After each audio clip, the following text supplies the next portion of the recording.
ਸਤਿ ਸ਼੍ਰੀ ਅਕਾਲ। ਤੁਸੀਂ ਜੁੜੇ ਹੋਏ ਹੋ ਪੰਜਾਬੀ ਡੀਐਸਏ ਦੇ ਨਾਲ ਤੇ ਮੈਂ ਹਾਂ ਪ੍ਰਵੀਨ ਸ਼ਰਮਾ ਲੈ ਕੇ ਹਾਜ਼ਰ ਹਾਂ ਪ੍ਰੋਗਰਾਮ ਖਬਰ ਤੇ ਨਜ਼ਰ। ਖਬਰ ਤੇ ਨਜ਼ਰ ਪ੍ਰੋਗਰਾਮ ਦੇ ਵਿੱਚ ਕੀ ਅਹਿਮ ਤੇ ਕੀ ਖਾਸ ਖਬਰਾਂ ਨੂੰ ਲੈ ਕੇ ਚਰਚਾ ਕਰਨ ਦੇ ਲਈ ਜੁੜ ਚੁੱਕੇ ਨੇ ਪੰਜਾਬ ਤੋਂ ਸੀਨੀਅਰ ਪੱਤਰਕਾਰ, ਉੱਘੇ ਲੇਖਕ ਅਤੇ ਸਰਗਰਮ ਸਮਾਜਿਕ ਕਾਰਕੁਨ ਦੀਪਕ ਸ਼ਰਮਾ ਚਨਾਰਥਲ ਜੀ। ਸ਼ਰਮਾ ਜੀ, ਸਤਿ ਸ਼੍ਰੀ ਅਕਾਲ। ਸਵਾਗਤ ਹੈ ਜੀ ਪੰਜਾਬੀ ਡੀਐਸਏ ਤੇ ਜੀ। ਸਤਿ ਸ਼੍ਰੀ ਅਕਾਲ ਪ੍ਰਵੀਨ ਜੀ, ਸਾਰੇ ਦਰਸ਼ਕਾਂ ਨੂੰ ਸਰੋਤਿਆਂ ਨੂੰ ਪਿਆਰ ਭਰੀ ਸਤਿ ਸ਼੍ਰੀ ਅਕਾਲ। ਸਤਿ ਸ਼੍ਰੀ ਅਕਾਲ ਜੀ। ਪ੍ਰੋਗਰਾਮ ਦੇ ਵਿੱਚ ਅੱਗੇ ਵਧਣ ਤੋਂ ਪਹਿਲਾਂ ਧੰਨਵਾਦ ਕਰਦੇ ਚਲੇ ਸਪਾਂਸਰਸ ਦਾ ਜਿਹੜੇ ਜ਼ਰੀਆ ਬਣਦੇ ਨੇ ਇਹਨਾਂ ਪ੍ਰੋਗਰਾਮਾਂ ਨੂੰ ਤੁਹਾਡੇ ਤੱਕ ਪਹੁੰਚਾਉਣ ਦੇ ਲਈ। ਖਾਲਸਾ ਇੰਸ਼ੋਰੈਂਸ ਏਜੰਸੀ ਵਾਲੇ, ਜਿਨ੍ਹਾਂ ਤੋਂ ਤੁਸੀਂ ਹਰ ਤਰੀਕੇ ਦੀ ਇੰਸ਼ੋਰੈਂਸ ਲੈ ਸਕਦੇ ਹੋ।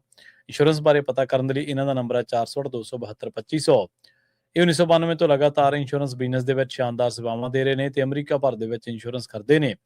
ਓਬਾਮਾ ਕੇਅਰ, ਮੈਡੀਕੇਅਰ ਜਾਂ ਫਿਰ ਕਵਰਡ ਕੈਲੀਫੋਰਨੀਆ ਬਾਬਤ ਪਾਲਿਸੀ ਕਰਵਾਉਣ ਦੇ ਲਈ, ਸਲਾਹ ਲੈਣ ਦੇ ਲਈ ਅੱਜ ਹੀ ਕਾਲ ਕਰੋ 468-272-2500 ਤੇ।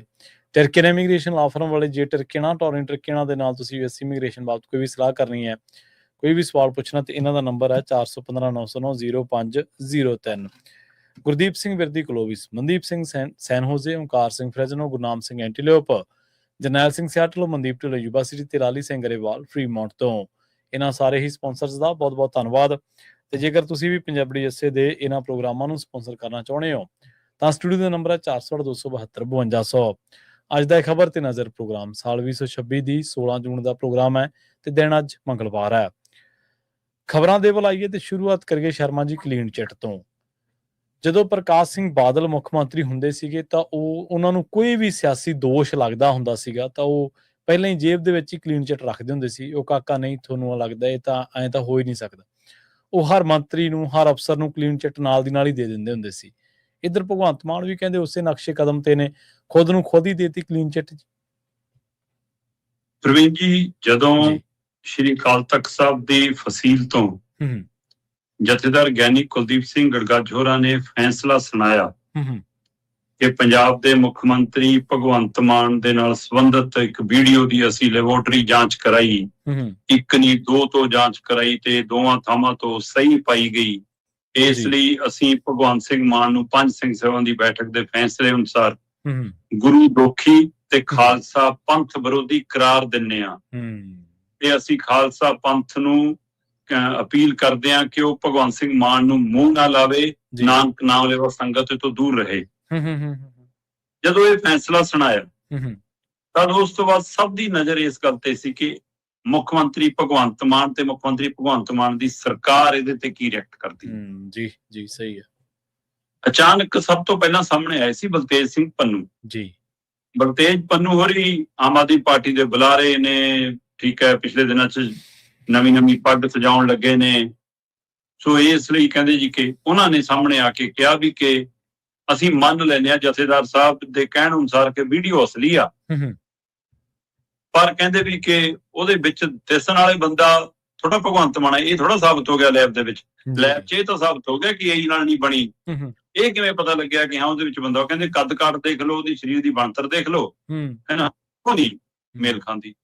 ਹੁਣ ਇਸ ਨੇ ਹੋਰ ਨਜ਼ਰਾਂ ਤਿੱਖੀਆਂ ਕਰ ਦਿੱਤੀਆਂ ਭਗਵੰਤ ਮਾਨ ਦੇ ਉੱਤੇ ਕਿ ਵੀ ਕੀ ਇਹ ਇਸੇ ਲਾਈਨ ਨੂੰ ਟੋ ਕਰਨਗੇ? ਸਹੀ ਹੈ। ਕੀ ਉਹ ਇਸ ਗੱਲ ਤੇ ਰਹਿਣਗੇ ਜਿਹੜੀ ਗੱਲ ਜਥੇਦਾਰ ਸਾਹਿਬ ਕਹਿੰਦੇ? ਜਥੇਦਾਰ ਸਾਹਿਬ ਦੇ ਕਹਿਣ ਅਨੁਸਾਰ ਕਿ ਭਗਵੰਤ ਮਾਨ ਜਦੋਂ ਜਨਵਰੀ ਮਹੀਨੇ 'ਚ ਸਾਡੇ ਕੋਲ ਆਏ ਸੀ ਤਾਂ ਉਹ ਕਹਿ ਕੇ ਗਏ ਸੀ ਕਿ ਜੀ ਇਹ AI ਨਾਲ ਬਣਾਈ ਹੋਈ ਹੈ। ਸਹੀ ਹੈ। ਇਹ ਜੀ ਮਤਲਬ ਕਿ ਅਸਲੀ ਨਹੀਂ ਹੈਗੀ, ਤੁਸੀਂ ਜਾਂਚ ਕਰਾਉਣੀ ਹੈ ਕਰਾ ਲਓ ਜੀ। ਹੁਣ ਜਥੇਦਾਰ ਸਾਹਿਬ ਦੇ ਕਹਿਣ ਅਨੁਸਾਰ ਤਦੋਂ ਇਹ ਨਹੀਂ ਕਹਿ ਕੇ ਗਏ ਕਿ ਇਹਦੇ ਵਿੱਚ ਮੈਂ ਨਹੀਂ ਹੈਗਾ। ਤਦ ਉਹਨੇ ਇਹ ਕਿਹਾ ਕਿ ਵੀਡੀਓ ਨਕਲੀ ਹੈ ਜੀ। ਜੀ। ਹੁਣ ਭਗਵੰਤ ਮਾਨ ਹੋਰੀ ਜਦੋਂ ਸਫਾਈ ਦੇਣਾ ਹੈ ਤਦ ਉਹਨਾਂ ਨੇ ਇਹ ਗੱਲ ਕਹੀ ਕਿ ਮੈਂ ਤਦ ਵੀ ਜਥੇਦਾਰ ਸਾਹਿਬ ਨੂੰ ਕਿਹਾ ਸੀਗਾ ਜੀ ਕਿ ਇਹਦੇ ਵਿੱਚ ਮੈਂ ਨਹੀਂ ਹੈਗਾ। ਠੀਕ ਹੈ। ਇੱਕ ਵਿਅਕਤੀ ਕੌਮ ਦੀ ਅਗਵਾਈ ਕਰ ਰਿਹਾ, ਇੱਕ ਵਿਅਕਤੀ ਸਰਕਾਰ ਦੀ ਅਗਵਾਈ ਕਰ ਰਿਹਾ। ਜੀ ਜੀ। ਇੱਕ ਵਿਅਕਤੀ ਧਾਰਮਿਕ ਤੌਰ ਤੇ ਸਰਵਉੱਚ ਸਥਾਨ ਤੇ ਹੈ, ਇੱਕ ਵਿਅਕਤੀ ਰਾਜਨੀਤਿਕ ਚੋਣ ਪ੍ਰਕਿਰਿਆ ਤਹਿਤ ਪੰਜਾਬ ਦੇ ਸਭ ਤੋਂ ਉੱਚੇ ਅਹੁਦੇ ਤੇ ਹੈ। ਸੋ ਇਸ ਤਰੀਕੇ ਕਾਰਨ ਨਾਲ ਕੀ ਇਹ ਪੰਥ ਤੇ ਸਰਕਾਰ ਦਾ ਟਕਰਾਅ ਹੋਰ ਵੱਡਾ ਹੋ ਗਿਆ। ਸਹੀ ਹੈ। ਹੁਣ ਇਸ ਦੇ ਵਿੱਚੋਂ ਦੋ ਤਿੰਨ ਪਹਿਲੂ ਜਿਹੜੇ ਬਿਲਕੁਲ ਧਿਆਨ ਮੰਗਦੇ ਨੇ। ਮੁੱਖ ਮੰਤਰੀ ਭਗਵੰਤ ਮਾਨ ਨੇ ਇੱਕ ਵੀਡੀਓਗ੍ਰਾਫੀ ਰਾਹੀਂ ਆਪਣੇ ਆਪ ਦਾ ਪੱਖ ਰੱਖਣ ਦੇ ਲਈ, ਸਪਸ਼ਟੀਕਰਨ ਦੇਣ ਦੇ ਲਈ ਸਾਹਮਣੇ ਆਏ ਔਰ ਉਹ ਬਿਲਕੁਲ ਉਹੀ ਲਾਈਨ ਟੋਕ ਕੀਤੀ ਜੋ ਬਲਤੇਜ ਪੰਨੂ ਦੀ ਸੀ। ਠੀਕ ਹੈ। ਉਸੇ ਗੱਲ ਨੂੰ ਅੱਗੇ ਵਧਾਇਆ। ਮਤਲਬ ਇਹਦਾ ਮਤਲਬ ਕੀ ਬਲਤੇਜ ਪੰਨੂ ਵਾਲੀ ਲਾਈਨ ਆਮ ਆਦਮੀ ਪਾਰਟੀ ਨੂੰ ਸਹੀ ਲੱਗੀ ਜਾਂ ਬਲਤੇਜ ਪੰਨੂ ਨੂੰ ਲਾਈਨ ਦਿੱਤੀ ਗਈ ਕਿ ਆਪਾਂ ਆਹ ਲਾਈਨ ਤੇ ਜਾਣਾ, ਤੁਸੀਂ ਪਹਿਲਾਂ ਬੋਲਦੇ ਹੋ ਫਿਰ ਅਸੀਂ ਅੱਗੇ ਚੱਲਾਂਗੇ। ਜੀ ਸਹੀ ਹੈ। ਜੋ ਵੀ ਹੋਵੇ, ਭਗਵੰਤ ਮਾਨ ਹੋਰਾਂ ਨੇ ਸਪਸ਼ਟ ਕਿਹਾ ਕਿ ਜੀ ਉਸ ਵੀਡੀਓ 'ਚ ਮੈਂ ਨਹੀਂ ਹੈਗਾ, ਮੇਰਾ ਕੱਦ ਕਾਠ ਨਹੀਂ ਮੇਲ ਖਾਂਦਾ, ਮੇਰੀ ਸਰੀਰ ਬਣਤਰ ਨਹੀਂ ਮੇਲ ਖਾਂਦੀ। ਉਹਨਾਂ ਨੇ ਇਹ ਨਹੀਂ ਕਿਹਾ ਕਿ ਮੇਰੀਆਂ ਆਦਤਾਂ ਨਹੀਂ ਮੇਲ ਖਾਂਦੀਆਂ। ਆਦਤਾਂ ਦਾ ਜ਼ਿਕਰ ਨਹੀਂ ਕੀਤਾ ਉਹਨਾਂ ਨੇ ਕਿ ਹਾਂ ਆਦਤਾਂ ਮੇਰੀਆਂ ਉਹਨਾਂ ਨਾਲ ਮਿਲਦੀਆਂ ਜਾਂ ਨਹੀਂ ਮਿਲਦੀਆਂ ਉਸ ਕਿਰਦਾਰ ਵਾਲੇ ਬੰਦੇ ਨਾਲ, ਪਰ ਉਹਨਾਂ ਨੇ ਕਿਹਾ ਮੇਰਾ ਕੱਦ ਕਾਠ ਤੇ। ਪਰ ਜਿਸ ਤਰ੍ਹਾਂ ਦੇ ਸਵਾਲ ਲਗਾਤਾਰ ਲੋਕਾਂ ਵੱਲੋਂ ਖੜੇ ਕੀਤੇ ਜਾ ਰਹੇ ਨੇ ਆਮ ਪਬਲਿਕ ਵੱਲੋਂ, ਮੁੱਖ ਮੰਤਰੀ ਸਾਹਿਬ ਨੇ ਆਪਣੀ ਸਫਾਈ ਦੇ ਕੇ ਇੱਕ ਤਰ੍ਹਾਂ ਨਾਲ ਸਪਸ਼ਟ ਕਹਿਤਾ ਕਿ ਮੈਨੂੰ ਹੁਕਮਨਾਮਾ ਮਨਜ਼ੂਰ ਨਹੀਂ ਜੀ। ਸਹੀ ਹੈ, ਕਿਉਂਕਿ ਉਹ ਕਹਿੰਦੇ ਵੀ ਇਹ ਆਪਣੇ ਆਕਾਵਾਂ ਦੇ ਕਹੇ ਤੇ ਆਕਾ ਉਹ ਕਹਿ ਰਹੇ ਨੇ ਸੁਖਬੀਰ ਬਾਦਲ ਨੂੰ ਕਿ ਉਹਨਾਂ ਦੇ ਕਹੇ ਤੇ ਫੈਸਲੇ ਸੁਣਾਉਂਦੇ ਨੇ, ਕਿ ਉਹਨਾਂ ਦੇ ਟੂਲ ਬਣ ਕੇ ਕੰਮ ਕਰਦੇ ਨੇ। ਸੋ ਕਹਿੰਦੇ ਮੈਂ ਅਕਾਲ ਤਖਤ ਸਾਹਿਬ ਨਾਲ ਮੱਥਾ ਲਾਉਣ ਵਾਲਾ ਤਾਂ ਕਦੇ ਸੋਚ ਹੀ ਨਹੀਂ ਸਕਦਾ, ਮੇਰੀਆਂ 7 ਪੀੜ੍ਹੀਆਂ ਨਹੀਂ ਸੋਚ ਸਕਦੀਆਂ ਹੈ, ਪਰ ਉੱਥੇ ਬੈਠ ਕੇ ਜਿਹੜੇ ਰਾਜਨੀਤਿਕ ਫੈਸਲੇ ਹੋ ਰਹੇ ਨੇ ਉਹ ਨਹੀਂ ਮਨਜ਼ੂਰ। ਹੁਣ ਇਸ ਹਵਾਲੇ ਨਾਲ ਉਹਨਾਂ ਨੇ ਹੁਕਮਨਾਮਾ ਮੰਨਣ ਤੋਂ ਇੱਕ ਤਰ੍ਹਾਂ ਨਾਲ ਇਨਕਾਰ ਕਰਤਾ, ਤੇ ਇਹਦਾ ਆਧਾਰ ਉਹ ਹੀ ਦੇ ਰਹੇ ਨੇ ਕਿ ਉਸ ਵੀਡੀਓ 'ਚ ਮੈਂ ਨਹੀਂ ਹੈਗਾ ਜੀ। ਸਹੀ ਹੈ, ਪਰ ਕੁਝ ਲੋਕ ਜਿਹੜੇ ਨਾ ਸੁਖਬੀਰ ਨਾਲ ਨੇ, ਨਾ ਜਥੇਦਾਰ ਸਾਹਿਬ ਨਾਲ ਨੇ, ਨਾ ਭਗਵੰਤ ਮਾਨ ਨਾਲ ਨੇ, ਨਾ ਕਿਸੇ ਉਸ ਅਦਾਰੇ ਨਾਲ ਨੇ ਜਿਨ੍ਹਾਂ ਨੇ ਜਥੇਦਾਰ ਵਾਲੀ ਖਬਰ ਤਾਂ ਨਹੀਂ ਲਾਈ, ਭਗਵੰਤ ਮਾਨ ਦਾ ਸਪਸ਼ਟੀਕਰਨ ਸਾਰਾ ਲਾਇਆ। ਤੇ ਪਰ ਉਹ ਲੋਕ ਕਈ ਸਵਾਲ ਕਰ ਰਹੇ ਨੇ। ਉਹ ਕਹਿੰਦੇ ਵੀ ਜਦੋਂ ਲੰਘੇ ਦਿਨੀ ਪੰਜਾਬ ਦੀ ਵਿਧਾਨ ਸਭਾ 'ਚ ਇੱਕ ਬੰਦੇ ਦੇ ਬੋਲਾਂ ਦੇ ਉੱਤੇ ਸਵਾਲ ਉੱਠਿਆ ਤੇ ਉਸ ਸਮੇਂ ਮੁੱਖ ਮੰਤਰੀ ਭਗਵੰਤ ਮਾਨ ਜੀ ਉਹ ਤੁਸੀਂ ਸੀ ਕਿ ਤੁਹਾਡਾ ਨਕਲੀ ਸੀ।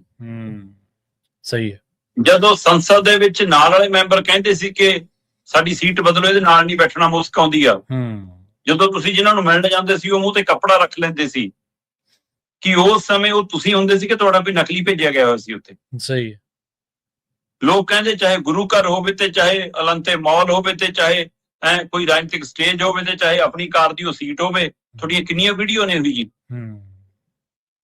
ਇੱਕ ਵੀਡੀਓ ਲਗਾਤਾਰ ਚੱਲ ਰਹੀ ਆ, ਸਰਦੂਲ ਸਿਕੰਦਰ ਨੂੰ ਕੁਝ ਹਲਕੀ ਸ਼ਬਦਾਵਲੀ ਬੋਲਦੇ ਆ ਭਗਵੰਤ ਮਾਨ, ਔਰ ਉਹ ਧਾਰਮਿਕ 70 ਗੁਰਬਾਣੀ ਤੁਕ ਜਿਵੇਂ ਮੰਨੀ ਜਾਂਦੀ ਉਹਨੂੰ ਤੋੜ ਕੇ, ਹੈ ਨਾ, ਤੇ ਉਸ ਤਰੀਕੇ ਨਾਲ ਜਦੋਂ ਮਤਲਬ ਕਿ ਜਿਹੜੀ ਉਹਦੇ ਵਿੱਚ ਵੀ ਆਉਂਦੀ ਆ, ਸਾਡੀ ਅਰਦਾਸ ਦੇ ਵਿੱਚ ਵੀ ਆ, ਹੈ ਨਾ, ਉਸ ਨੂੰ ਜਦੋਂ ਤੋੜ ਕੇ ਬੋਲਦੇ ਨੇ ਤਾਂ ਉਹ ਵੀਡੀਓ ਕਾਫੀ ਇਹਨਾਂ ਦੇ ਨਾਲ ਵਿਵਾਦ ਹੋ ਰਹੀ ਹੈ ਕਿ ਹੁਣ ਇਹ ਵੀ ਕਿਸੇ ਹੋਰ ਨੇ ਕਹੀ ਹੈ ਜੀ।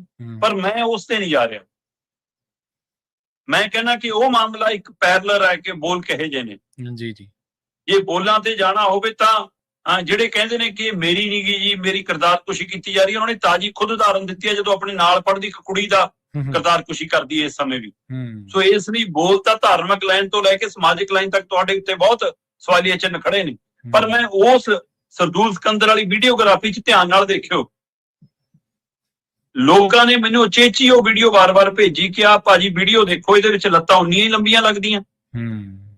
ਇਹ 'ਚ ਜਦੋਂ ਬੰਦਾ ਬੋਲ ਕੇ ਮੈਕ ਜਿੱਤੇ ਸਰਦੂਲ ਤੇ ਕੋਲੋਂ ਮੋੜ ਕੇ ਭੱਜ ਕੇ ਜਾਂਦਾ, ਪਿੱਛੋਂ ਦੇਖਿਓ ਬਣਤਰ ਉਹੀ ਜੀ ਲੱਗਦੀ ਹੈ, ਕੱਦ ਕਾਠੀ ਇਹਦੇ ਵਿੱਚ ਅੱਜ ਨਾਲੋਂ ਲੰਬੀ ਨਹੀਂ ਲੱਗਦੀ, ਕਿਉਂਕਿ ਇਹ ਉਸ ਸਮੇਂ ਦੀਆਂ ਅੱਜ ਤੋਂ 10-15 ਸਾਲ ਪੁਰਾਣੀਆਂ ਵੀਡੀਓ ਨੇ ਜੀ, ਸ਼ਾਇਦ ਇਹ ਤੋਂ ਵੀ ਵੱਧ ਸਮਾਂ ਹੋਵੇ। ਸੋ ਅੱਜ ਤੇ ਉਸ ਸਮੇਂ ਦੀ ਸਰੀਰਕ ਬਣਤਰ 'ਚ ਆਮ ਬੰਦੇ ਦੀ 2-2 ਸਾਲ 3-3 ਸਾਲ ਬਾਅਦ ਫਰਕ ਆ ਜਾਂਦਾ, ਫਰਕ ਪੈ ਜਾਂਦਾ ਬਿਲਕੁਲ। ਸੋ ਇਸ ਤਰੀਕੇ ਕਾਰਨ ਨਾਲ ਇਹ ਹਵਾਲਾ ਦੇ ਕੇ ਤਾਂ ਨਹੀਂ ਸਾਬਤ ਹੋਣਾ, ਸਾਬਤ ਤਾਂ ਹੋਣਾ ਮੁੱਖ ਮੰਤਰੀ ਭਗਵੰਤ ਮਾਨ ਜੀ ਕਿ ਤੁਸੀਂ ਜੇ ਉਹ ਬੰਦੇ ਨੂੰ ਪੇਸ਼ ਕਰਾ ਦੋ, ਬਈ ਸਰਕਾਰ ਹੈ, ਏਜੰਸੀਆਂ ਹੈ, ਪਹੁੰਚ ਅਪਰੋਚ ਹੈ, ਤਾਕਤ ਹੈ, ਜੇ ਤੁਹਾਨੂੰ ਇਹ ਪਤਾ ਲੱਗ ਗਿਆ ਕਿ ਮੇਰੀ ਥਾਂ ਤੇ ਕੋਈ ਨਕਲੀ ਹੈ ਤਾਂ ਨਕਲੀ ਬੰਦਾ ਪੇਸ਼ ਕਰ ਦੋ ਲਿਆ ਕੇ। ਪਰ ਤੁਸੀਂ ਹੁਣ ਹੁਕਮਨਾਮੇ ਤੋਂ ਮੁਨਕਰ ਹੋ ਕੇ ਸਹੀ ਹੈ ਕੀ ਸੁਨੇਹਾ ਦੇਣ ਦੀ ਕੋਸ਼ਿਸ਼ ਕਰ ਰਹੇ ਹੋ? ਤੁਸੀਂ ਪਿਛਲੀ ਵਾਰ ਤਾਂ ਝੋਲੇ ਲੈ ਕੇ ਗਏ ਸੀ ਬੈਗ ਭਰ ਕੇ ਸ਼ਿਕਾਇਤਾਂ ਦੇ ਕਿ ਮੈਂ ਚੱਲਿਆ, ਉਹੀ ਜਥੇਦਾਰ ਸਾਹਿਬ ਸੀ ਤਦ ਵੀ ਉਹਨਾਂ ਨੇ ਲਾਏ ਹੋਏ ਸੀ, ਉਹ ਐਸੇ ਆਕਾਮਾਂ ਨੇ ਜੀ। ਸਹੀ ਹੈ, ਤਦ ਵੀ ਨਾ ਜਾਂਦੇ ਜਾਂ ਤਾਂ ਤਦ ਵੀ ਸਟੈਂਡ ਲੈਂਦੇ।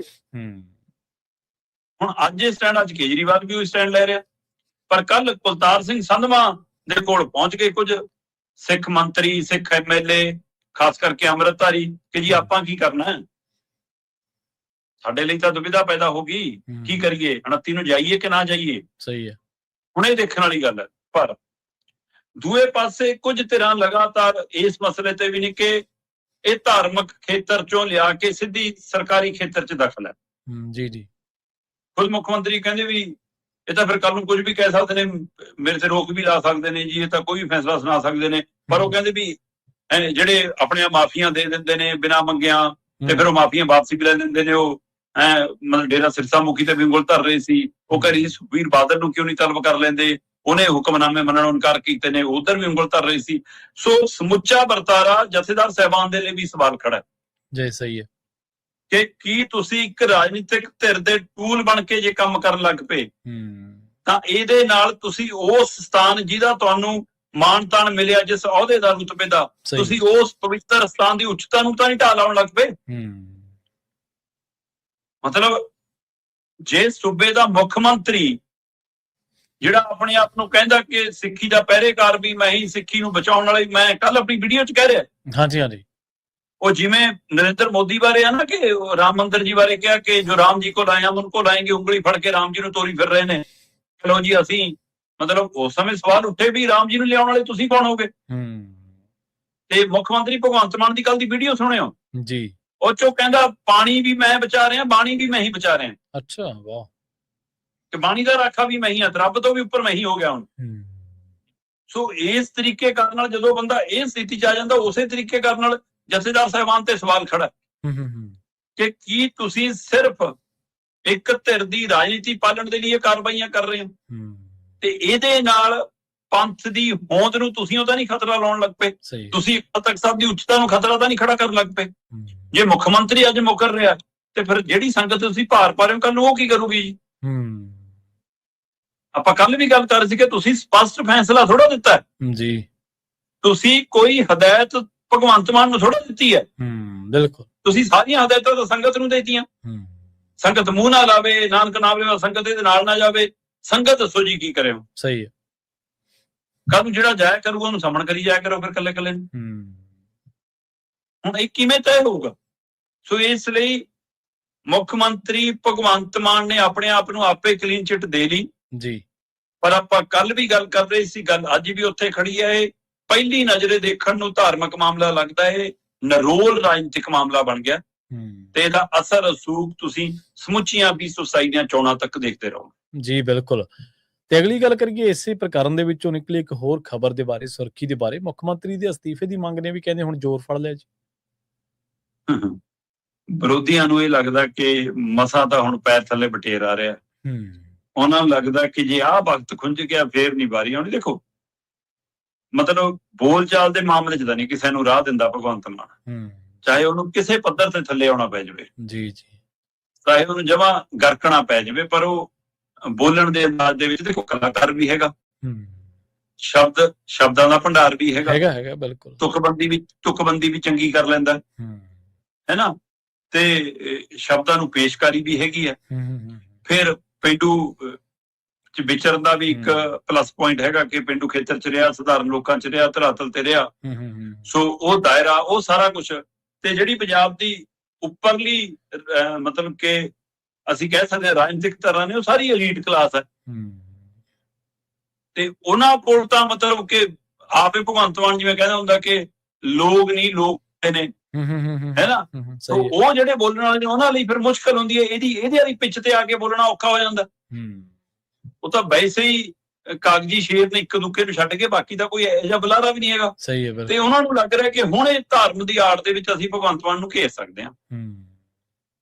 ਦੇਖੋ ਜੇ ਤਾਂ ਬੰਦਾ ਅਖਲਾਕੀ ਤੌਰ ਤੇ ਹੋਵੇ ਜੀ, ਫੇਰ ਤਾਂ ਇਹ ਸ਼ਰਮ ਦੀ ਗੱਲ ਹੈ ਜਦੋਂ ਕਿਹੜਾ ਆਪ ਬੜਾ ਦੁੱਧਾ ਧੋਤਾ ਹੈ, ਉਹਦੇ ਆਪਣੇ ਬੜੇ ਰਿਕਾਰਡ ਨੇ। ਪਰ ਜਿਵੇਂ ਉਹ ਕਹਿ ਰਿਹਾ ਵੀ ਕਿ ਅਸੀਂ ਆਪਣੀ ਲੈਬ ਦੀ ਰਿਪੋਰਟ ਵੀ ਭੇਜੀ ਹੋਈ ਹੈ ਤੇ ਇਹ ਸਾਬਤ ਹੋ ਰਿਹਾ। ਜੇ ਸੱਚਮੁੱਚ ਹੁੰਦਾ ਫਿਰ ਤਾਂ ਜ਼ਮੀਰ ਵਾਲਾ ਬੰਦਾ ਹੋਵੇ ਛੱਡ ਕੇ ਪਰੇ ਹੁੰਦਾ ਕਿ ਮੈਂ ਹਾਂ ਜਾਂ ਨਹੀਂ ਹਾਂ। ਸਹੀ ਹੈ। ਇਹ ਜਦੋਂ ਫੈਸਲਾ ਹੋ ਚੁੱਕਾ ਫਿਰ ਸਾਹਮਣੇ ਆਉਂਗਾ ਪਿਆ ਮੇਰਾ ਅਸਤੀਫਾ ਚੱਕੋ, ਮੇਰੇ ਤੇ ਉਂਗਲ ਉੱਠ ਗਈ ਜੀ, ਚਾਹੇ ਭਗਵੰਤ ਮਾਨ ਹੋਣ ਚਾਹੇ ਨਾ। ਫਿਰ ਤਾਂ ਇਹ ਆ ਜਦੋਂ ਕੁੜੀ ਬਾਰੇ ਬੋਲੋਗੇ ਤੁਸੀਂ ਮਾਫੀ ਮੰਗਦੇ ਆ ਕਿ ਮੇਰੇ ਤੋਂ ਗਲਤ ਬੋਲੋਗੇ, ਮੇਰੀ ਭਾਵਨਾ ਨਹੀਂ ਸੀ, ਪਰ ਤੁਸੀਂ ਨਹੀਂ ਆ, ਤੁਸੀਂ ਪਟੋਲੇ ਤੱਕ ਕਹਿ ਰਹੇ ਹੋ ਉਹਨੂੰ, ਅੱਜ ਵੀ ਭਰਜਾਈ ਕਹਿ ਰਹੇ ਹੋ ਉਹਨੂੰ ਤਾਂ। ਸੋ ਇਸ ਲਈ ਇਹਦਾ ਮਤਲਬ ਇੱਥੇ ਇਖਲਾਕ ਜ਼ਮੀਰਤਾ ਨਾਂ ਦੀ ਕੋਈ ਚੀਜ਼ ਹੈ ਨਹੀਂ। ਕੋਈ ਇਸ ਲਈ ਵਿਰੋਧੀ ਧਿਰਾਂ ਨੂੰ ਪਤਾ ਹੈ ਕਿ ਅਸੀਂ ਉਹਨੂੰ ਇਸ ਤਰੀਕੇ ਕਾਰਨ ਜੇ ਘੇਰ ਨਹੀਂ ਸਕਦੇ, ਔਰ ਬਸ਼ਰਮਾ ਦੀ ਡੋਲੀ ਦਾਲ ਨਾ ਉਹਨਾਂ ਨੂੰ ਸ਼ਰਮ ਹੈ, ਫਿਰ ਆਪਾਂ ਕੀ ਕਰੀਏ। ਉਹ ਕਹਿੰਦੇ ਵੀ ਫਿਰ ਹੁਣ ਧਰਮ ਦੀ ਫੜ ਲਓ ਜੀ। ਸਹੀ ਹੈ। ਹੁਣ ਉਹਨਾਂ ਨੂੰ ਜਥੇਦਾਰ ਸਾਹਿਬ ਨੇ ਮੌਕਾ ਦਿੱਤਾ। ਕੇਵਲ ਢਿੱਲੋਂ ਕਹਿੰਦਾ ਮੈਨੂੰ ਸਿੱਖੀ ਦੀ ਸਮਝ ਹੈ ਜੀ, ਅਸਤੀਫਾ ਦਿਓ ਭਗਵੰਤ ਮਾਨ ਜੀ।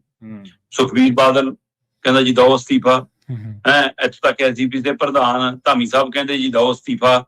ਐ ਜੀ ਰਾਜਾ ਬੜਿੰਗ, ਸੁਖਜਿੰਦਰ ਰੰਧਾਵਾ, ਪ੍ਰਤਾਪ ਬਾਜਵਾ ਕਹਿੰਦੇ ਜੀ ਦਿਓ ਅਸਤੀਫਾ। ਉਹਨਾਂ ਨੂੰ ਲੱਗਦਾ ਕਿ ਮੌਕਾ ਹੈ, ਕਿਉਂਕਿ ਇਹ ਮਾਮਲਾ ਜਿਹੜਾ ਸਾਹਮਣੇ ਆਇਆ ਇਹ ਸਿਰਫ ਉਸ ਸਮੇਂ ਸਾਹਮਣੇ ਨਹੀਂ ਆਇਆ ਜਦੋਂ ਗਿਆਨੀ ਰਘੁਬੀਰ ਸਿੰਘ ਨੇ ਸਿੱਟ ਕੋਲ ਬਿਆਨ ਦਿੱਤੇ ਤੇ ਸੁਖਬੀਰ ਦੀ ਮੁਸ਼ਕਲ ਵੱਧ ਗਈ, ਉਹ ਵੀ ਇੱਕ ਮਾਮਲਾ ਹੈ। ਪਰ ਇਹ ਉਸ ਸਮੇਂ ਵੀ ਸਾਹਮਣੇ ਆ ਰਿਹਾ ਜਦੋਂ ਕੇਜਰੀਵਾਲ ਵੱਲੋਂ ਅਗਲੀ ਵਾਰ ਲਈ ਭਗਵੰਤ ਮਾਨ ਨੂੰ ਮੁੱਖ ਮੰਤਰੀ ਦਾ ਚਿਹਰਾ ਬਣਾਇਆ ਜਾ ਰਿਹਾ। ਜੀ ਸਹੀ ਹੈ। ਆਮ ਆਦਮੀ ਪਾਰਟੀ ਭਗਵੰਤ ਮਾਨ ਤੇਰੇ ਮੰਨ ਕੇ ਚੱਲਣ ਲੱਗ ਪਈ ਸੀ ਕਿ ਅਸੀਂ ਜਗਤ ਜੋਤ ਸ੍ਰੀ ਗੁਰੂ ਗ੍ਰੰਥ ਸਾਹਿਬ ਸਤਿਕਾਰ ਸੋਧ ਐਕਟ ਬਣਾਤਾ, ਸਿੱਖੀ ਦੀਆਂ ਵੋਟਾਂ ਅੱਖਾਂ ਤੇ ਪੱਟੀਆਂ ਬੰਨ ਕੇ ਸਾਨੂੰ ਪੈ ਜਾਣੀਆਂ, ਉਹਨਾਂ ਨੂੰ ਕੁਝ ਹੋਰ ਦਿਖਣਾ ਹੀ ਨਹੀਂਗਾ। ਸਹੀ ਹੈ। ਪਰ ਜਦੋਂ ਸ਼ੁਕਰਾਨਾ ਯਾਤਰਾ 'ਚ ਲੋਕ ਆਇਓ ਨਹੀਂ, ਫਿਰ ਇਹਨਾਂ ਨੂੰ ਝਟਕਾ ਜਿਹਾ ਲੱਗਿਆ ਕਿ ਆਹ ਕੀ ਹੋ ਗਿਆ। ਫਿਰ ਕਹਿੰਦੇ ਚਲੋ ਹਿੰਦੂ ਵਪਾਰੀਆਂ ਦੇ ਨਾਮ ਜਪਣਾ ਸ਼ੁਰੂ ਕਰ ਲਓ, ਉਹ ਮਾਲਾ ਜਪ ਕੇ ਦੇਖ ਲਓ, ਸ਼ਾਇਦ ਉਹ ਸਾਡੀ ਖੈਰ ਖਬਰ ਪੁੱਛ ਲੈਣ, ਫਿਰ ਉੱਧਰ ਨੂੰ ਤੁਰ ਪਏ। ਮਤਲਬ ਤੁਸੀਂ ਜੇ ਕੰਮ ਕੀਤੇ ਹੁੰਦੇ, ਜੇ ਤੁਸੀਂ ਸਮਾਜ ਦੇ ਵਿੱਚ ਆਪਣੀ ਥਾਂ ਬਣਾਈ ਹੁੰਦੀ, ਤੁਸੀਂ ਕਿਰਦਾਰ ਆਪਣੇ ਸਿਰਜਿਆ ਹੁੰਦਾ, ਸਿਧਾਂਤ ਸਿਰਜਿਆ ਹੁੰਦਾ, ਇਮਾਨਦਾਰੀ ਦਾ ਕੋਈ ਸਰਟੀਫਿਕੇਟ ਸਾਹਮਣੇ ਰੱਖਿਆ ਹੁੰਦਾ, ਤਾਂ ਫਿਰ ਤੁਹਾਨੂੰ ਹਿੰਦੂ ਸਿੱਖ ਕਰਨਾ ਨਾ ਪੈਂਦਾ। ਚਲੋ ਤੁਹਾਨੂੰ ਲੱਗਿਆ ਕਿ ਉਹਦੇ ਨਾਲ ਜਿੰਨੀ ਕੁ ਵੀ ਵੋਟ ਆਊਗੀ ਜੀ ਸ਼ੁਕਰਾਨਾ ਯਾਤਰਾ ਨਾਲ ਜਾਂ ਉਹ ਐਕਟ ਬਣਾਉਣ ਨਾਲ ਉਹ ਠੀਕ ਹੈ। ਹੁਣ ਇਹ ਜਦੋਂ ਹੀ ਇਹ ਮਾਮਲਾ ਆ ਤਦ ਆਮ ਆਦਮੀ ਪਾਰਟੀ ਨੂੰ ਲੱਗਣ ਲੱਗਾ ਕਿ ਸਾਡੀ ਵੋਟ ਤਾਂ ਸਿੱਖੀ ਦੀ ਫੇਰ ਚੱਲੀ ਜੀ, ਕੋਈ ਸ਼ੱਕ ਨਹੀਂ। ਜੇ 10% ਆਈ ਹੈ ਤਾਂ ਇਹਦੇ ਨਾਲ 20% ਟੁੱਟੂਗੀ ਜ਼ਰੂਰ, ਇੱਕ ਵਾਰ ਦਿਲ ਤੇ ਤਾਂ ਲੱਗਦੀ ਹੈ। ਪਰ ਹੁਣ ਉਹ ਦੌਰ ਗਿਆ, ਮਤਲਬ ਜਿਹੋ ਜੀ ਕੋਕੋ, ਉਹੇ ਜਿਹੇ ਨਿਆਣੇ, ਜਿਹੇ ਜਿਹੇ ਲੀਡਰ, ਉਹੇ ਜਿਹੇ ਲੋਕ।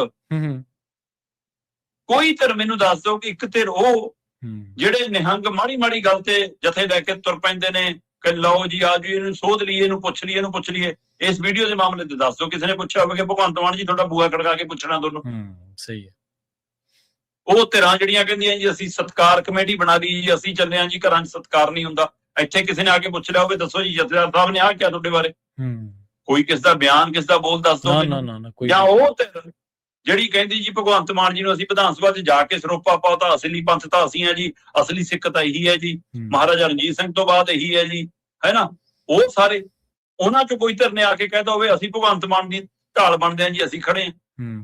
ਕੋਈ ਹੁਣ ਇਹੀ ਜੀ ਦਮਖਮ ਨਹੀਂਗਾ ਕਿ ਸਿੱਧਾ ਆ ਕੇ ਸੜਕ ਤੇ ਕੋਈ ਕਿਸੇ ਧਿਰ ਨਾਲ ਖੜ ਜਾਵੇ, ਅਗਲਾ ਕਹਿੰਦਾ ਦੇਖੋ ਤਮਾਸ਼ਾ ਜੋ ਹੁੰਦਾ ਜੀ। ਸਹੀ ਹੈ, ਕਿਉਂਕਿ ਬੜਾ ਭੇੜ ਆ ਇਹ। ਸੋ ਇਹ ਸਾਰਾ ਵਰਤਾਰਾ ਮਤਲਬ ਕਿ ਪੰਜਾਬ ਲਈ, ਪੰਜਾਬ ਦੀ ਰਾਜਨੀਤੀ ਲਈ, ਧਾਰਮਿਕ ਖੇਤਰ ਲਈ, ਧਾਰਮਿਕ ਸੰਸਥਾਵਾਂ ਲਈ ਇਹ ਚਿੰਤਾਜਨਕ ਹੈ ਜੀ। ਸਹੀ ਹੈ। ਔਰ ਇਹ ਖਾਸ ਕਰਕੇ ਪੰਜਾਬੀਆਂ ਦੇ ਲਈ, ਸਿੱਖ ਭਾਈਚਾਰੇ ਦੇ ਲਈ, ਪੰਜਾਬ 'ਚ ਵੱਸਦੇ ਸਿੱਖ ਭਾਈਚਾਰੇ ਦੇ ਲਈ ਵੱਡਾ ਔਖਾ ਵਕਤ ਹੈ ਕਿ ਆਪਾਂ ਆਪਸ 'ਚ ਟਕਰਾਉਣ ਨਾ ਲੱਗ ਜਾਈਏ, ਸਿੱਖ ਸਿੱਖਾਂ ਨਾਲ ਟਕਰਾਉਣ ਲੱਗ ਜਾਣ, ਜਥੇਬੰਦੀਆਂ ਨਾਲ ਟਕਰਾਉਣ ਲੱਗ ਜਾਣ। ਇਹ ਉਧਰ ਨੂੰ ਜਾਂਦਾ ਮਾਮਲਾ ਹੈ, ਇਹਨਾਂ ਲੀਡਰਾਂ ਦਾ ਕੁਝ ਨਹੀਂ ਵਿਗੜਨਾ। ਕੱਲ ਨੂੰ ਕੋਈ ਮਾਫੀ ਮੰਗ ਲੂਗਾ, ਕੋਈ ਮਿਲ ਨਹੀਂ ਲਊਗਾ, ਜਥੇਦਾਰੀ ਫਿਰ ਕਿਸੇ ਨਵੇਂ ਕੋਲ ਆ ਜੂਗੀ, ਫਿਰ ਇਹ ਵੀ ਗਿਆਨੀ ਰਘੁਬੀਰ ਸਿੰਘ ਵਾਂਗ ਬੋਲਣ ਲੱਗ ਜੂਗਾ ਜੀ ਸਾਨੂੰ ਆਹ ਨਹੀਂ ਕਰਨ ਦਿੰਦੇ ਸੀ, ਉਹ ਨਹੀਂ ਕਰਨ ਦਿੰਦੇ, ਦਬਾਅ ਬਣਾਉਂਦੇ ਸੀ। ਸੋ ਇਸ ਲਈ ਫਿਰ ਇਹ ਗੱਲਾਂ ਆਉਣ ਲੱਗੀਆਂ। ਇਹ ਬਾਅਦ ਦੀਆਂ ਗੱਲਾਂ ਨੇ। ਅੱਜ ਦੀ ਸਥਿਤੀ 'ਚ ਕੌਮ ਸੰਕਟ 'ਚ ਹੈ, ਪੰਜਾਬ ਸੰਕਟ 'ਚ ਹੈ। ਬਿਲਕੁਲ ਜੀ। ਅਗਲੀ ਗੱਲ ਪੰਜਾਬ ਦੀ ਵੀ ਕਰ ਲਈਏ। ਸ਼ਰਮਾ ਜੀ ਕਹਿੰਦੇ ਪੰਜਾਬ ਨੂੰ ਡੁਬੋ ਕੇ ਹਟਣਗੇ, 1000 ਕਰੋੜ ਰੁਪਏ ਦਾ ਕਰਜ਼ਾ ਹੋਰ ਚੁੱਕ ਲਿਆ ਜੀ। ਪ੍ਰਵੀਨ ਜੀ ਇਹ ਕਰਜ਼ੇ ਦੇ ਲਈ ਕੱਲੀ ਇਹ ਧਿਰ ਜ਼ਿੰਮੇਵਾਰ ਜੀ, ਅਕਾਲੀ ਜ਼ਿੰਮੇਵਾਰ ਨੇ, ਅਕਾਲੀ ਭਾਜਪਾ ਸਰਕਾਰਾਂ ਜ਼ਿੰਮੇਵਾਰ ਨੇ, ਕਾਂਗਰਸ ਜ਼ਿੰਮੇਵਾਰ ਹੈ।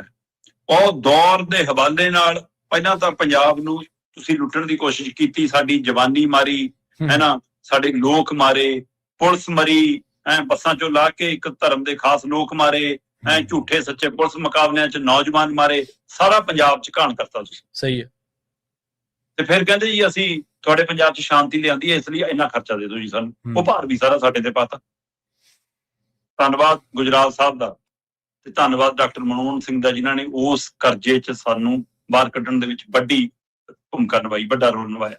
ਸਹੀ ਹੈ। ਉਹਨਾਂ ਦੋਵਾਂ ਦਾ ਇਸ ਮਾਮਲੇ 'ਚ ਅਸਾਰੂ ਰੋਲ ਰਿਹਾ। ਪਰ ਉਸ ਤੋਂ ਬਾਅਦ ਜਿਹੜੀ ਵੀ ਪੰਜਾਬ ਸਰਕਾਰ ਬਣੀ, ਉਹਨੇ ਆਪਣੀ ਪੈਂਠ ਪੱਕੀ ਕਰਨ ਦੇ ਲਈ ਕਰਜ਼ੇ ਦਾ ਬੋਝ ਵਧਾਇਆ। ਪ੍ਰਕਾਸ਼ ਸਿੰਘ ਬਾਦਲ ਸੰਗਤ ਦਰਸ਼ਨ 'ਚ ਬੈਠ ਕੇ ਕਹਿੰਦਾ ਸੀ, ਸਰਪੰਚ ਸਾਹਿਬ ਆਹ ਫੜੋ 5 ਲੱਖ ਦਾ ਚੈੱਕ, ਰੁਪਈਆ 2 ਰੁਪਈਆ ਪਿੰਡ 'ਚ ਵੀ ਲਾ ਦਿਓ, ਭਰੀ ਪੰਚਾਇਤ 'ਚ, ਭਰੇ ਪਿੰਡ 'ਚ। ਸਹੀ ਹੈ। ਮਤਲਬ ਪਤਾ ਹੁੰਦਾ ਸੀ ਬਾਦਲ ਸਾਹਿਬ ਨੂੰ ਕਿ ਜੀ ਇਹ ਪਿੰਡ 'ਚ ਲੱਗਣਾ ਨਹੀਂ ਪੈਸਾ। ਅਗਲਾ ਕਹਿੰਦਾ ਵੀ ਬੂਥ ਇਹਨੇ ਸੰਭਾਲਣਾ, ਵੋਟਾਂ ਇਹਨੇ ਪਾਉਣੀਆਂ, ਮੈਂ ਤਾਂ ਇਸ ਨੂੰ ਦੇ ਕੇ ਚੱਲਿਆ। ਸਹੀ ਹੈ। ਮੈਂ ਇੱਕ ਲੈਣਾ ਪਿੰਡ ਤੋਂ। ਉਹ ਹਾਲ ਸੀ। ਸਭ ਨੂੰ ਪਤਾ ਸੰਗਤ ਦਰਸ਼ਨ ਦੀ ਆੜ 'ਚ ਕਿਵੇਂ ਪੰਜਾਬ ਨੂੰ ਲਟਾਇਆ, ਕੈਪਟਨ ਦਾ ਦੌਰ ਆਇਆ, ਕੀ ਕੁਝ ਚੱਲਿਆ, ਸਭ ਨੂੰ ਪਤਾ ਜੀ। ਸੋ ਇਸ ਲਈ ਕਰਜ਼ਾ ਉਹਨਾਂ ਦੇ ਦੌਰ ਤੋਂ ਵੱਧ ਆਇਆ। ਪਰ ਇਹਨਾਂ ਤੇ ਸਵਾਲ ਇਸ ਲਈ ਹੈ ਕਿ ਮੌਜੂਦਾ ਸਰਕਾਰ ਹੈ, ਇਹਨਾਂ ਤੇ ਸਵਾਲ ਇਸ ਲਈ ਹੈ ਕਿ ਤੁਸੀਂ ਇਸ ਦਾਅਵੇਵਾਦ ਨਾਲ ਆਏ ਸੀ ਕਿ ਸਾਨੂੰ ਖਜ਼ਾਨਾ ਭਰਨਾ ਵੀ ਆਉਂਦਾ, ਸਾਨੂੰ ਆਮਦਨ ਵਧਾਉਣੀ ਵੀ ਆਉਂਦੀ ਹੈ, ਸਾਨੂੰ ਕਰਜ਼ਾ ਘਟਾਉਣਾ ਵੀ ਆਉਂਦਾ। ਪਰ ਇਹਨਾਂ ਦੇ ਕਈ ਬੋਲ ਬਿਲਕੁਲ ਉਲਟੇ ਹੋਏ। ਜੀ ਖਜ਼ਾਨਾ ਭਰਿਆ ਨਹੀਂ, ਆਮਦਨ ਵਧੀ ਨਹੀਂ, ਕਰਜ਼ਾ ਵਧ ਗਿਆ। ਅੱਜ ਦੀ ਤਰੀਕ ਦੇ ਵਿੱਚ ਖੁਦ ਵਿੱਤ ਮੰਤਰੀ ਸਾਹਿਬ ਕਹਿ ਰਹੇ ਨੇ ਜੀ ਪੰਜਾਬ ਆਰਥਿਕ ਲੀਹ ਤੇ ਚੜ ਗਿਆ, ਤੇ ਵਿਧਾਨ ਸਭਾ 'ਚ ਬਜਟ ਪੇਸ਼ ਕਰਨ ਲੱਗਿਆ ਤੁਸੀਂ ਕਹਿੰਦੇ ਹੋ ਕਿ ਜੀ 4.5 ਲੱਖ ਕਰੋੜ ਨੂੰ ਹੋ ਜਾਣਾ ਵਿੱਤੀ ਵਰ੍ਹਾ ਮੁੱਕਣ ਨੂੰ। ਸਹੀ ਹੈ। ਅਪ੍ਰੈਲ ਇਹ ਵਿੱਤੀ ਵਰ੍ਹਾ ਚੜ੍ਹਦੇ ਹੀ ਅਪ੍ਰੈਲ ਮਈ 2 ਮਹੀਨੇ ਲੰਘੇ ਸੀ, 5300 ਕਰੋੜ ਦਾ ਕਰਜ਼ਾ ਲੈ ਚੁੱਕੇ ਨੇ, ਲੈ ਚੁੱਕੇ ਆ ਬਿਲਕੁਲ। ਤੇ ਆ ਤੀਜੇ ਮਹੀਨੇ ਚੜ੍ਹਦੇ 1000 ਦੀ ਹੋਰ ਗਰੰਟੀ ਕਰ ਲਈ, 6300 ਕਰੋੜ ਦਾ ਕਰਜ਼ਾ ਹੋ ਜਾਣਾ। ਇਸ ਵਿੱਤੀ ਵਰ੍ਹੇ 'ਚ ਲਗਭਗ ਇਹਨਾਂ ਨੇ 44000 ਕਰੋੜ ਦੇ ਆਸ-ਪਾਸ ਦਾ ਟੀਚਾ ਮਿੱਥਿਆ ਹੋਇਆ। ਤੁਸੀਂ ਇੱਥੋਂ ਅੰਦਾਜ਼ਾ ਲਾ ਲਓ, 43798 ਕਰੋੜ। ਠੀਕ ਹੈ। ਇਸ ਸਾਲ 'ਚ 44000 ਕਰੋੜ ਦਾ ਕਰਜ਼ਾ ਚੱਕਣਾ ਹੀ ਚੱਕਣਾ।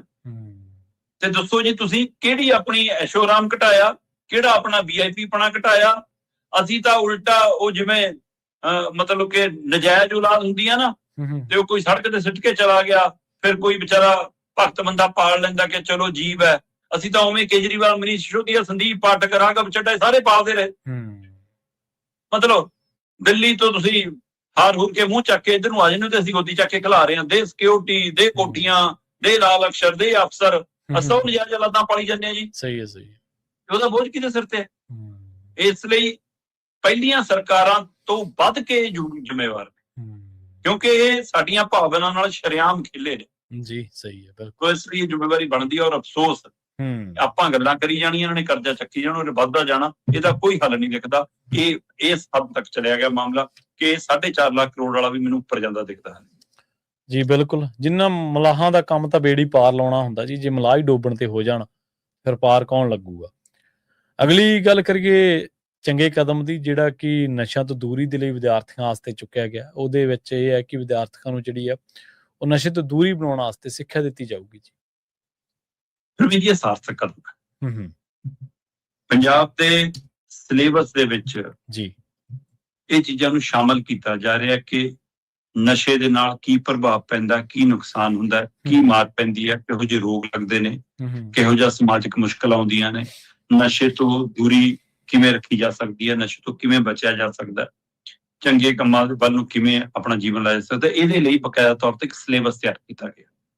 ਔਰ ਇਹ 9ਵੀਂ ਤੋਂ 12ਵੀਂ ਜਮਾਤ ਤੱਕ ਦੇ ਵਿਦਿਆਰਥੀਆਂ ਨੂੰ ਪੰਜਾਬ ਸਰਕਾਰ ਨੇ ਪੜ੍ਹਾਉਣ ਦਾ ਫੈਸਲਾ ਲਿਆ। ਇਹ ਸਵਾਗਤਯੋਗ ਕਦਮ ਜੀ। ਇਸ ਸਰਕਾਰ ਬਣਨ ਤੋਂ ਪਹਿਲਾਂ ਕੁਝ ਚਿੰਤਕਾਂ ਨੇ ਪੋਸਟਰ ਲੈ ਕੇ ਮੁਹਿੰਮ ਤੋਰੀ ਸੀ, ਚਿੱਟੇ ਖਿਲਾਫ ਕਾਲਾ ਹਫ਼ਤਾ ਹੈ ਨਾ, ਕੁਛ ਏਦਾਂ ਦਾ ਹੈ ਨਾ, ਤੇ ਇਹ ਮੁਹਿੰਮ ਤੋਰੀ ਸੀ। ਪਰ ਉਹ ਮੁਹਿੰਮ ਕਿਤੇ ਪ੍ਰਵਾਨ ਨਹੀਂ ਚੜੀ। ਕਈ ਨਾਰਾਜ਼ ਹੋ ਕੇ ਪਾਲੀ ਭੁਪਿੰਦਰ ਵਰਗੇ ਬਾਹਰ ਆ ਗਏ ਹੈ ਨਾ, ਤੇ ਕਈ ਸਰਕਾਰ ਦੇ ਨਾਲ ਉਂਗਲ ਫੜ ਕੇ ਪੌੜੀਆਂ ਚੜ ਗਏ, ਬਲਤੇਜ ਪੰਨੂ ਐਂਡ ਪਾਰਟੀ, ਉਹ ਕੰਮ ਚੱਲ ਗਿਆ ਜੀ। ਹੁਣ ਇਹ ਸਭ ਤੋਂ ਬਾਅਦ ਸਰਕਾਰ ਨੂੰ ਜਦੋਂ ਲੱਗਿਆ ਕਿ ਨਸ਼ੇ ਦੀ ਸਥਿਤੀ ਅਸੀਂ ਘਿਰਦੇ ਜਾ ਰਹੇ, ਕਿਉਂਕਿ ਪੰਜਾਬ 'ਚ 70 ਵਿਸ਼ਨੂੰ ਨਹੀਂ ਹਟੇ, ਜਵਾਨੀ ਤੇ ਕਫਨ ਪਹਿਨੋਂ ਨਹੀਂ ਹਟੇ, ਮਾਮਾ ਦੇ ਬੈਂਡ ਨਹੀਂ ਮੁੱਕੇ, ਇਹ ਵਰਤਾਰਾ ਮੁੱਕੇ ਨਹੀਂ। ਸਹੀ ਹੈ, ਬਿਲਕੁਲ। ਫਿਰ ਸਰਕਾਰ ਕਹਿੰਦੀ ਵੀ ਪੋਸਟਰ ਮੈਮ ਇੱਕੋ ਤਰੀਕਾ ਹੁੰਦਾ, ਇਹਨਾਂ ਨੂੰ ਕੰਮ ਨਾ ਕਰੋ, ਉਹਦਾ ਪ੍ਰਚਾਰ ਇੰਨਾ ਕਰ, ਜਿਵੇਂ ਮੋਦੀ ਬਾਰੇ ਕਸੂਰ ਆ ਨਾ ਕਿ ਇੱਕ ਝੂਠ ਨੂੰ ਇੰਨੀ ਵਾਰ ਬੋਲ ਦੋ ਕਿ ਲੋਕਾਂ ਨੂੰ ਸੱਚ ਲੱਗਣ ਲੱਗ ਜਾਵੇ। ਉਹ ਤਰੀਕਾ ਇਹਨਾਂ ਦਾ ਪ੍ਰਚਾਰ ਹੀ ਇੰਨਾ ਕਰ ਦੋ ਲੋਕਾਂ ਨੂੰ, ਕੋਈ ਯੁੱਧ ਨਸ਼ਿਆਂ ਵਿਰੁੱਧ, ਚਲੋ ਜੀ ਸਾਈਕਲ ਰੈਲੀ ਕੱਢ ਲਓ ਜੀ, ਚਲੋ ਜੀ ਦਰਬਾਰ ਸਾਹਿਬ ਮੱਥਾ ਟੇਕਿਓ ਜੀ, ਚਲੋ ਜੀ ਲੁਧਿਆਣੇ ਇਕੱਠੇ ਹੋ ਜਾਓ ਜੀ, ਚਲੋ ਜੀ ਬੋਰਡ ਲਾ ਦਿਓ ਜੀ, ਹੋਰਡਿੰਗ ਲਾ ਦਿਓ ਜੀ, ਪੈਸਾ ਸਾਰਾ ਦਿੱਲੀ ਦੀਆਂ ਕੰਪਨੀਆਂ ਨੂੰ ਲੁਟਾ ਦਿਓ ਜੀ, ਚਾਹੇ ਪਰ ਪ੍ਰਚਾਰ 'ਚ ਜਿੱਚਾ ਦਿਓ। ਪਰ ਪੰਜਾਬ 'ਚ ਹਰ ਰੋਜ਼ 1 ਤੋਂ 2 ਮੌਤਾਂ ਚਿੱਟੇ ਦੀ ਬਾਅਦ ਘਟਨਾ ਲਗਾਤਾਰ ਜਾਰੀ ਨੇ। ਸਹੀ ਹੈ, ਬਿਲਕੁਲ ਜੀ। ਇਹ ਤੋਂ ਬਿਨਾਂ ਕਿੰਨੇ ਮਾਮਲੇ ਉਹਨੂੰ ਜਿਹੜੇ ਦਬਾ ਲਏ ਜਾਂਦੇ, ਜਿਹੜੇ ਇਹ ਸਾਰੀ ਪ੍ਰਕਿਰਿਆ ਦੇ ਵਿੱਚ ਆ ਇੱਕ ਆਸ ਦੀ ਕਿਰਨ ਦਿਖੀ ਆ ਕਿ ਜਿਹੜੀ ਤਾਂ ਧਿਰ ਪੱਕ ਗਈ, ਨਸ਼ੇ ਦੀ ਆਦੀ ਹੋ ਗਈ, ਤੁਸੀਂ ਉਹਨੂੰ ਤਾਂ ਮੋੜ ਨਹੀਂ ਸਕਦੇ। ਘੱਟੋ ਘੱਟ ਨਵੀਂ ਪਨੀਰੀ ਨੂੰ ਜਾਣ ਤੋਂ ਰੋਕ ਲਈ। 9ਵੀਂ ਤੋਂ 12ਵੀਂ ਜਮਾਤ ਤੱਕ ਦੇ ਵਿਦਿਆਰਥੀਆਂ ਨੂੰ ਜੇ ਇਸ ਰਾਹ ਪੈਣ ਨੂੰ ਰੋਕ ਲਿਆ ਜਾਂਦਾ, ਬਕਾਇਦਾ ਤੌਰ ਤੇ ਸਿਲੇਬਸ ਹੋਏਗਾ ਪੜ੍ਹਾਉਣ ਵਾਲਾ, ਬਕਾਇਦਾ ਤੌਰ ਤੇ ਵੀਡੀਓਗ੍ਰਾਫੀ ਹੋਏਗੀ, ਉਹਦੇ ਵਿੱਚ ਹਫ਼ਤੇ 'ਚ 1 ਦਿਨ ਸੈਮੀਨਾਰ ਹੋਏਗਾ ਜਿਹਦੇ ਵਿੱਚ ਇਹ ਸਾਰੇ ਪ੍ਰਭਾਵਾਂ ਲਈ ਜਾਣੂ ਕਰਾਇਆ ਜਾਊਗਾ। ਇੱਕ ਬਾਕਸਾ ਲੱਗੂਗਾ, ਉਹਦੇ ਵਿੱਚ ਵਿਦਿਆਰਥੀ ਵੀ, ਟੀਚਰ ਵੀ, ਕਲਰਕ ਵੀ, ਚੌਥਾ ਦਰਜਾ ਵੀ, ਕੋਈ ਵੀ ਜਿਹਨੂੰ ਜੋ ਸੁਝਾਅ ਲੱਗੇ, ਸ਼ਿਕਾਇਤ ਲੱਗੇ, ਉਹ ਬਿਨਾਂ ਕਿਸੇ ਨੂੰ ਦੱਸਿਆ ਵੋਟ ਮੰਗ ਚੁੱਪ ਕਰਕੇ ਪਰਚੀ ਲਿਖ ਕੇ ਪਾ ਸਕਦਾ। ਉਹ ਕਿੱਥੇ ਜਾ ਕੇ ਖੁੱਲਣੀ ਹੈ, ਕਿਹਨੇ ਦੇਖਣੀ ਹੈ, ਮੈਨੂੰ ਨਹੀਂ ਪਤਾ ਜੀ ਕੀ ਪ੍ਰਕਿਰਿਆ ਹੋਗੀ। ਪਰ ਪਹਿਲੀ ਨਜ਼ਰੇ ਇੱਕ ਪ੍ਰਕਿਰਿਆ ਤੈਅ ਕੀਤੀ ਲੱਗਦੀ ਹੈ ਕਿ ਵਿਦਵਾਨ ਆਇਆ ਕਰਨਗੇ ਸੈਮੀਨਾਰ ਤੇ। ਹਾਂ, ਵਿਦਵਾਨਾਂ ਦੀ ਤਾਂ ਹੁਣ ਜ਼ਰੂਰ ਧਿਆਨ ਨਾਲ ਕਰ ਲਿਓ। ਮੈਂ ਕਈ ਵਾਰ ਨਸ਼ਾ ਛਡਾਊ ਜਾਂ ਨਸ਼ਾ ਵਿਰੋਧੀ ਸੈਮੀਨਾਰ 'ਚ ਜਦੋਂ ਜਾਣਾ ਤਾਂ ਮੈਂ ਕਈ ਵਾਰ ਹੈਰਾਨ ਹੋ ਜਾਂਦਾ। ਚੰਗੇ ਚੰਗੇ ਵਿਦਵਾਨ ਨਸ਼ੇ ਦੀ ਰੋਕਥਾਮ ਦੀ ਆੜ ਦੇ ਵਿੱਚ ਨਸ਼ੇ ਦੀਆਂ ਕਿਸਮਾਂ ਗਿਣਾਉਣ ਲੱਗ ਜਾਂਦੇ ਨੇ, ਨਸ਼ਾ ਕਰਨ ਦੇ ਤਰੀਕੇ ਗਿਣਾਉਣ ਲੱਗ ਜਾਂਦੇ ਨੇ। ਮੈਨੂੰ ਸਮਝ ਨਹੀਂ ਆਉਂਦੀ ਕਿ ਤੁਸੀਂ ਨਸ਼ੇ ਤੋਂ ਰੋਕਣਾ ਕਿ ਟ੍ਰੇਨਿੰਗ ਦੇਣਾ ਹੈ। ਸਹੀ ਹੈ, ਬਿਲਕੁਲ ਸੋ ਬਿਲਕੁਲ। ਇਹ ਵੀ ਬੁਲਾਰਿਆਂ ਦੀ ਵੀ ਮਤਲਬ ਕਿ ਚੋਣ ਕਰਨ ਲੱਗੇ ਧਿਆਨ ਰੱਖਣ ਦੀ ਲੋੜ ਹੈ ਕਿ ਦੱਸ ਕੀ ਰਹੇ ਨੇ। ਬਿਲਕੁਲ ਸਹੀ। ਸੋ ਇਸ ਲਈ ਇਹਦੇ ਉੱਤੇ ਮੈਨੂੰ ਜਿਸ ਲੋੜ, ਪਰ ਇਸ ਵਕਤ ਜੋ ਕਦਮ ਹੈ, ਜੇ ਇਹ ਸੱਚਮੁੱਚ ਧਰਾਤਲ ਤੇ ਉਤਰਿਆ ਹੋਵੇ ਕਾਗਜ਼ਾਂ ਚੋਂ ਬਾਹਰ ਨਿਕਲ ਕੇ, ਬਸ ਇੰਨਾ ਜੀ ਬਿਲਕੁਲ। ਤੇ ਜਾਂਦਿਆਂ ਦੀ ਗੱਲ ਕਰੀਏ ਪੰਜਾਬ ਦੇ ਕਾਂਗਰਸੀਆਂ ਦੀ, ਕਹਿੰਦੇ ਇਹ ਦਿੱਲੀ ਦੇ ਵਿੱਚ ਰੱਸਾਕੱਸੀ ਕਰ ਰਹੇ ਨੇ। ਇਹਨਾਂ ਨੂੰ ਹੋਰ ਆਉਂਦਾ ਕੀ ਹੈ? ਰੱਸਾਕੱਸੀ ਤੋਂ ਇਲਾਵਾ ਕਰਨਾ ਕੀ ਆਉਂਦਾ? ਕਰਨਾ ਕੀ? ਸਹੀ ਹੈ। ਪਹਿਲੇ ਦਿਨ ਤੋਂ ਲੱਗੇ ਪਏ ਨੇ ਕਿ ਸਰਕਾਰ ਸਾਡੀ ਆਈ ਖੜੀ ਹੈ, ਖਾਸ ਕਰ ਲੋਕ ਸਭਾ ਚੋਣਾਂ ਤੋਂ ਬਾਅਦ ਤਾਂ ਬਿਲਕੁਲ ਗਲੈ ਵੀ ਲੋਕਾਂ ਨੇ ਘਰੇ ਬੈਠੀ ਸਾਡੇ MP ਜਿਤਾਤੇ ਸੀ ਸਭ ਤੋਂ ਵੱਧ। ਸਾਡੀ ਤਾਂ ਗੱਲ ਬਣੀ ਪਈ ਆ, ਅਸੀਂ ਉਹ ਜਿੱਤ ਜਾਣਾ ਹੁਣ। 7 ਜੀ ਸਾਡੇ ਜਿੱਤ ਗਏ ਹੈ ਜੀ, 2 ਆਜ਼ਾਦ ਆ ਗਏ ਹੈ ਨਾ, 3 ਆਪ ਦੇ ਆ ਗਏ ਤੇ ਜੀ 1 ਅਕਾਲੀਆਂ ਦਾ ਜਿੱਤ ਗਿਆ। 7 ਜਿੱਤ ਗਏ ਪੰਜਾਬ ਚੋਂ।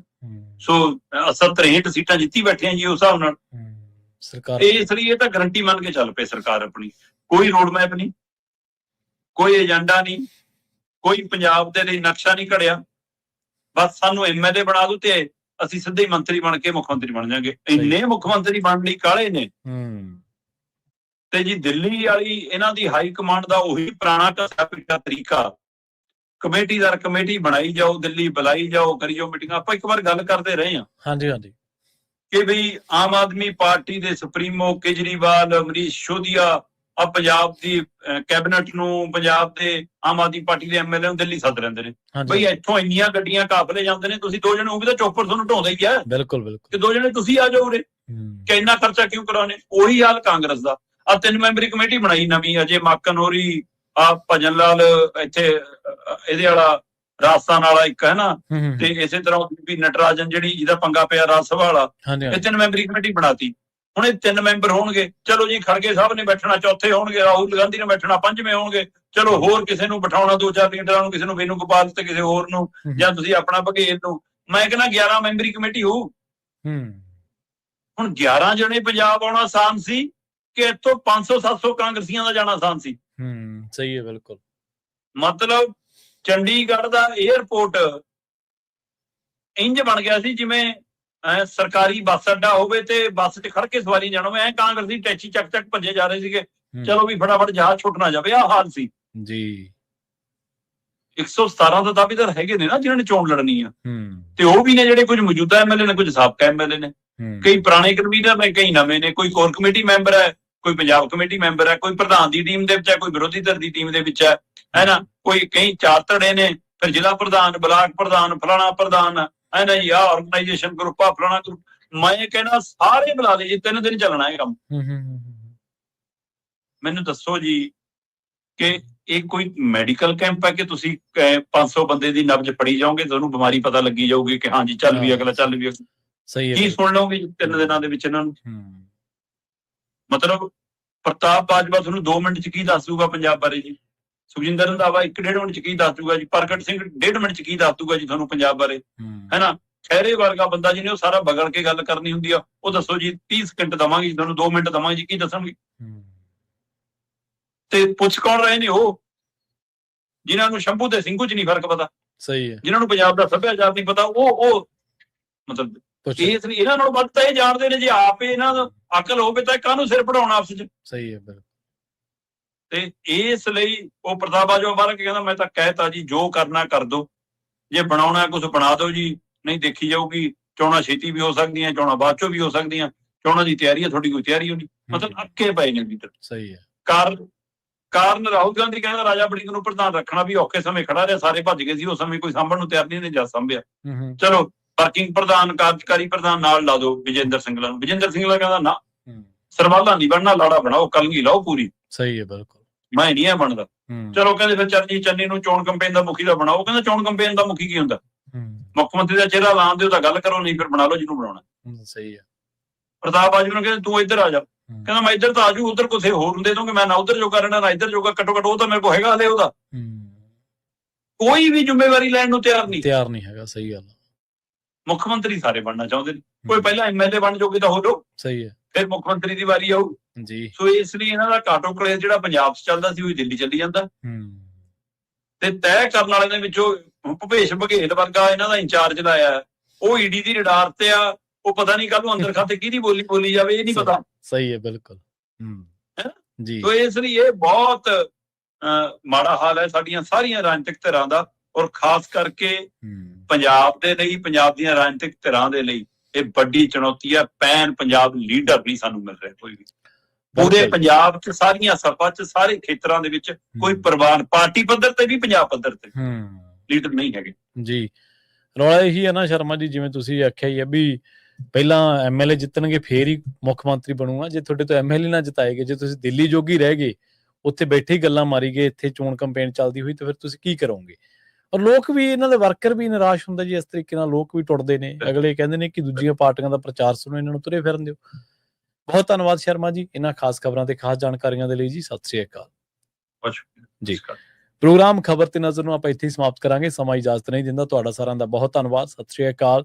ਇਸੇ ਤਰ੍ਹਾਂ ਜੁੜੇ ਰਹੋ ਪੰਜਾਬੀ ਰੇਡੀਓ USA ਦੇ ਨਾਲ।